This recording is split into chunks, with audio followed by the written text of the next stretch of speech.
గుర్రం Papireddy 2 hours 30 minutes run time ఉన్న movie జీ5లో streaming అవుతుంది. మూవీ ఎలా ఉందో తెలుసుకోబోయే ముందు చాలా మంది చూస్తున్నారు కానీ సబ్స్క్రైబ్ అయితే చేసుకోవట్లేదండి. కొంచెం సబ్స్క్రైబ్ చేసుకోండి, మాకు కొంచెం సపోర్ట్ ఇచ్చినట్టు ఉంటుంది. మూవీ నాకైతే అంతగా నచ్చలేదండి. Only for few comedy scenes అంతే. ఆ కామెడీ సీన్స్ కూడా ఓన్లీ ఫస్ట్ హాఫ్ వరకు మాత్రమే. సెకండ్ హాఫ్ చాలా బోరింగ్ గా ఉంటుంది. మూవీ లెంత్ ఎక్కువ అవడం వల్ల చాలా వరకు బోరింగ్ గానే సాగింది. కొంచెం కూడా ఇంట్రెస్టింగ్ గా అయితే లేదు. స్టోరీ విషయానికి వస్తే గుర్రం పాపిరెడ్డి అండ్ సౌదామిని ఇద్దరు కలిసి శ్రీశైలంలోని ఒక శ్మశానంలో ఉన్న శవాన్ని తీసుకొచ్చి శ్రీనగర్లో ఉన్న కళింగ పోతురాజు సమాధిలో పెట్టాలనుకుంటారు. దానికోసం ఒక ముగ్గురిని సెలెక్ట్ చేసుకుంటారు. మరి ఆ శవాల్ని మార్చడం కోసం శ్రీశైలం బయలుదేరిన పాపిరెడ్డి, సౌదామిని అండ్ గ్యాంగ్ ఏం చేశారు, అసలు శవాల్ని ఎందుకు మార్చాలనుకుంటున్నారు, అసలు ఆ గుర్రం పాపిరెడ్డి, సౌదామిని వీళ్ళిద్దరు ఎవరు, గుర్రం పాపిరెడ్డి వీళ్ళని ఏం చేశాడు అనేది రిమైనింగ్ స్టోరీ.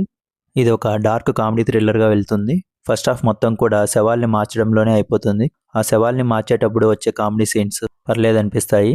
అలాగే హీరోతో పాటు ఉండే చిలిపి, మిలిటరీ అండ్ గొయ్యి అనే ఈ ముగ్గురు క్యారెక్టర్స్ కూడా చాలా బాగా చేశారు. వీళ్ళ ముగ్గురితో వచ్చే కామెడీ కూడా చాలా బాగా వర్కౌట్ అయింది. అసలు ఆ శవాల్ని ఎందుకు మార్చాలనుకుంటున్నారని ఫస్ట్ హాఫ్ అయిపోయేంత వరకు కూడా తెలియదు.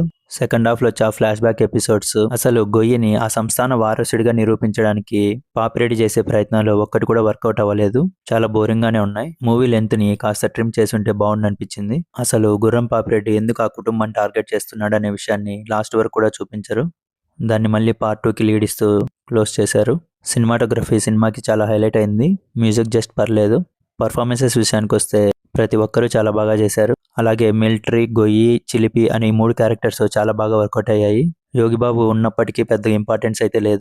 ఫైనల్ వర్డిక్ట్ ఏంటంటే కొన్ని కామెడీ సీన్స్ కోసం అయితే ట్రై చేయొచ్చు, అంతకు మించి పెద్దగా అయితే ఏమీ లేదు. ఫ్యామిలీతో కలిసి చూడొచ్చు, ఎలాంటి అడల్ట్ కంటెంట్ లేదు. దీనికి నేను ఇచ్చే రేటింగ్ 2.5/5. మీకు గన నా రివ్యూ నచ్చినట్లయితే లైక్ చేయండి, షేర్ చేయండి, అలాగే సబ్స్క్రైబ్ చేసుకోండి. మీరు గన మూవీ చూసి ఉంటే మీ ఒపీనియన్ కామెంట్లో తెలపండి. Thank you.